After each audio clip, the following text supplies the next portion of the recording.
तुलसीदास एक महान संत थे और उन्होंने ही रामचरितमानस का रचना किया था।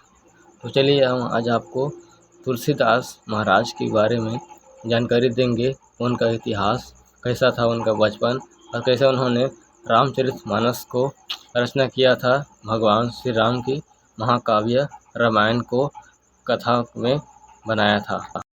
तुलसीदास का जन्म श्रावण मास के 7वें दिन में चमकदार अर्ध चंद्रमा के समय पर हुआ था। उत्तर प्रदेश के यमुना नदी के किनारे राजापुर चित्रकूट को तुलसीदास का जन्म स्थान माना जाता है। इनके माता पिता का नाम तुलसी और आत्माराम दुबे हैं। तुलसीदास के जन्म दिवस को लेकर जीवनी लेखकों के बीच कई विचार हैं। इनमें से कई का विचार था कि इनका जन्म विक्रम संवत के अनुसार वर्ष 1554 में हुआ था, लेकिन कुछ का मानना है कि तुलसीदास का जन्म वर्ष 1532 हुआ था। उन्होंने 126 साल तक अपना जीवन बिताया था। एक कहावत के अनुसार जहाँ किसी बच्चे का जन्म 9 महीने में हो जाता है, वहीं तुलसीदास ने 12 महीने तक माँ के गर्भ में रहे। उनके पास जन्म से ही 32 दांत थे और वो किसी 5 साल के बच्चे की तरह दिखाई दे रहे थे। ये भी माना जाता है कि उनके जन्म के बाद वो रोने की बजाय राम राम बोल रहे थे। इसी वजह के उनका नाम राम बोला पड़ गया। इस बात को उन्होंने विनय पत्रिका में भी बताया है। इनके जन्म में चौथे दिन इनके पिता का मृत्यु हो गई थी। अपने माता पिता के निधन के बाद अपने एक किपिन के दुख को तुलसीदास ने कवितावली में और विनय पत्रिका में भी बताया है। रामचरितमानस जैसे महाकाव्य को लिखने वाले तुलसीदास को वाल्मीकि का अवतार माना जाता है।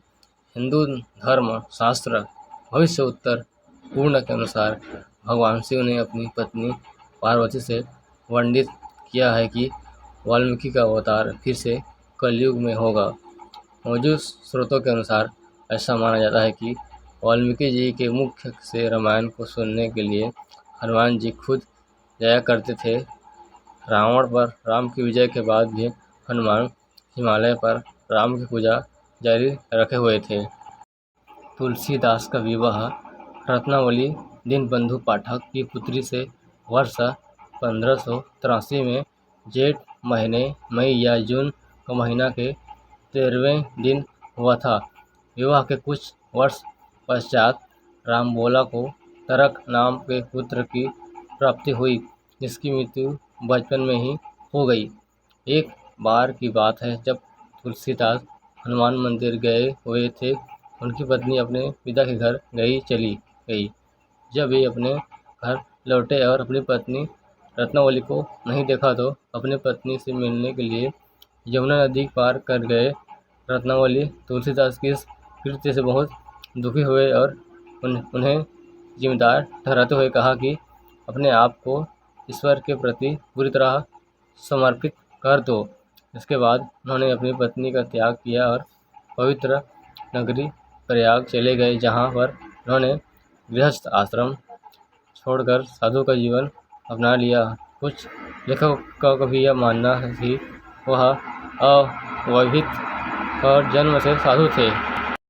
तुलसीदास को अपनी कथा के दौरान ये अनुभव हुआ कि वो हनुमान के चरणों में हैं और वो ज़ोर ज़ोर से चिल्लाने लगे कि मैं जानता हूँ कि आप कौन हैं, अतः आप मुझे छोड़कर नहीं जा सकते। उसके बाद हनुमान जी ने उन्हें ढेर सारा आशीर्वाद दिया। इस अवसर पर तुलसीदास ने अपनी संवेदनाओं को हनुमान जी के सामने प्रस्तुत किया कि वे राम को अपने सामने रखना चाहते हैं। पवन पुत्र ने उनका मार्गदर्शन किया और उन्हें चित्रकूट जाने की सलाह दी और कहा कि वहाँ सच में तुम्हें श्री राम के दर्शन प्राप्त होंगे। भगवान श्री राम के महाकाव्य रामायण की रचना करने वाले श्री तुलसीदास जी महाराज की जीवनी आपको कैसे लगी दोस्तों, बताइए। जय श्री राम।